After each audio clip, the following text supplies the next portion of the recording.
Velkommen til vores video.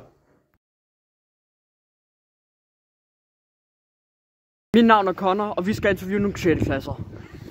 Hvad hedder du? Jeg hedder Karl med C. Er du en religiøs person, Karl? Et sådan mellemting. Altså jeg er vokset op med en familie, der er sådan lidt religiøs, så ja. Hvad tror du sker efter døden, Karl? Altså det er jo en dejlig og god tanke, det der med, at man kommer i himlen og er sammen med sin familie og venner og sådan noget. Så jeg tror lidt på himlen, men ellers ikke så meget. Altså interviewe den næste. Hvad hedder du?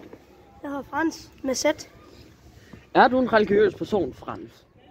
Nej. Hvad tror du sker efter døden, Frans? Jeg tror, man kommer op i et hvidt rum, hvor der bare er helt hvidt, og det er uendeligt. Ja. Så basically intet hedder den. Interessant. Hvad hedder du? Malte med H. Er du en religiøs person, Malte? Ja, det vil jeg sige. Hvad tror du sker efter døden, Malte? Jeg tænker lidt det samme med Karl.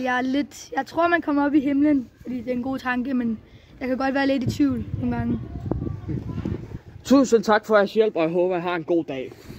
Jeg skal interviewe nogle 7. klasser om, hvad der sker efter døden. Hvad hedder du? Jeg hedder Louis. Bare sådan. Fordi sådan, ja. Er du en religiøs person, Louis? Det er jeg ikke, nej. Desværre. Eller ikke desværre, men du ved ikke. Ja, nej, det er jeg ikke. Hvad tror du sker efter døden, Louis? Jeg har ikke rigtig nogen idé. Jeg håber, man kommer til en paradis, ikke også? Hvor der bare er fucking mange mænd. Helt normale mænd. Men de har alle sammen den sygeste seksuelle trang. Så sådan er det som hende. Bare komme med mænd. Og de skal ikke være de er ikke homoseksuelle. Men de har en homoseksuel tendens, hvis du kan finde mig. Interessant. Esther! Jeg er ikke færdig. Ja, så, men det skal jo meget specifikt og bare en tendens. Så hvis du var smuk nok, så kunne de måske godt gå med til det, men ikke nok til det. Bare homoseksuelle. Okay, interessant. Ja. Hvad hedder du? Jeg hedder Esther Ole Sørensen. Det der er ikke. Ja, tal. Det er der slutter mig. Er du en religiøs person, Esther? Ja, rigtig meget. Hvad tror du sker efter døden, Esther? Jeg tror, at du bliver kristen automatisk, og så sådan noget. Så ved jeg det ikke. Interessant. Ja. Tak, og vi ses. Jeg er Connor, og jeg skal interviewe nogle 6. klasser. Hvad hedder du? Otto? Er du en religiøs person, Otto? Nej. Hvad tror du, der sker efter døden, Otto? Jeg tror ikke, der sker så meget. Men det kan godt være, at man bliver sådan til et dyr eller sådan noget. Interessant. Hvad hedder du? Johan? Er du en religiøs person, Johan? Nej, overhovedet ikke. Nej. Hvad tror du sker efter døden, Johan? Ikke rigtig noget. Ligger bare i en grav. Chiller. Okay. Tusind tak for at lade os interviewe jer, og have en god dag. Jeg er kommet til at interviewe nogle 4. klasser. Hvad hedder du? Hans? Jeg kan nu. Er du en religiøs person, Hans? Ja. Okay. Hvad tror du sker efter døden, Hans? Helt sort. Okay. Interessant. Hvad hedder du? Silas? Okay. Silas, er du en religiøs person? Ja. Hvad tror du sker efter døden, Silas? Ikke noget. Det er det, jeg vil sige. Så sådan intet hedder den. Ja. Okay. Hvad hedder du? Rod? Rod, er du en religiøs person? Nej. Okay. Hvad tror du sker efter døden, Rod? Ikke så meget. Okay, ligesom alle de andre. Hvad hedder du? Magne? Okay, Magne. Er du en religiøs person? Ja, lidt. Hvad tror du sker efter døden, Magne? Det ved jeg ikke helt.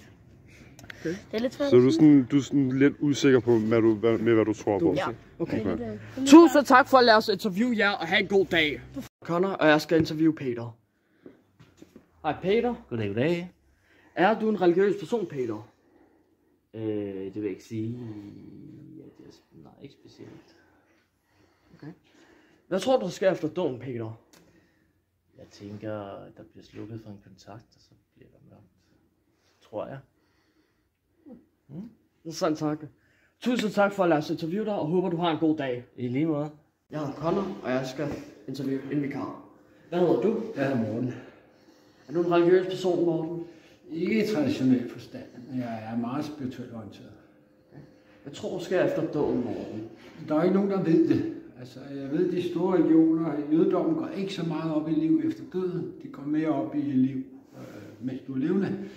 Kristendom og islam, de har noget med, at du kommer foran en dommer, kan man sige, ikke?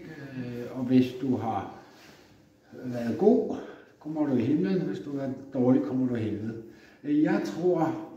Jeg vil næsten sammenligne det lidt med at være vågen og sove. Når vi er vågne, så sker ting, vi oplever ting, og når vi sover, så bearbejder vi det, der er sket. Jeg tror, det er i en lidt større forstand af noget det samme. Når vi er levende, så vil vi også opleve, gå igennem en hel masse ting, og vi er indrettet sådan, at vi lærer hele tiden af det, der sker.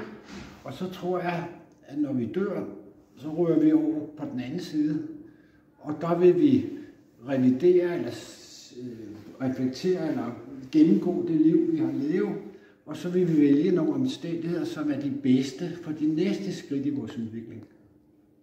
Okay. Det er sådan, jeg tror, det er. Okay. Så lidt som at være vågen og sove, bare en større målstok. Okay. Tusind tak for at lade os interviewe dig, Morten. Så det er en god dag. Ja, lige god. Tusind tak for at se den her video. Og tusind tak for at lade os interviewe dem, vi interviewede. Det er vores outro til Hvad sker der efter døden. Ha' en god dag, og vi ses.